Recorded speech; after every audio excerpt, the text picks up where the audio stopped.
দেখো সবাই, আমি আমার মায়ের জন্য সৌদি আরব থেকে উট নিয়ে আসছি। হাল্ক, আমার ইচ্ছা করতেছে উটের মাংস দিয়ে ভাত খাইতে। তুই আমার ইচ্ছাটা পূরণ করবি? ঠিক আছে মা, আমি উটের মাংস নিয়ে আসতেছি। চাচা, আমার মায়ের জন্য ভালো দেখে উটের মাংস দাও। হাল্ক, এখানে তো উটের মাংস আমরা বিক্রি করি না।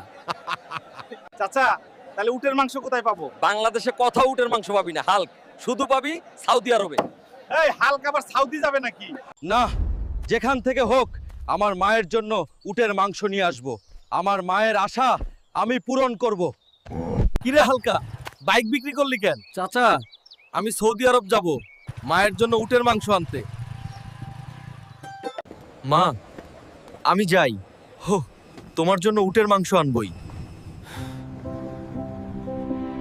ভাই, একটা উট বিক্রি করবা? আমার মায়ের জন্য লাগবে। তোমার মায়ের জন্য? তাহলে দাম লাগবে না ভাই, একটা উট নিও। আল্লাহ তোমার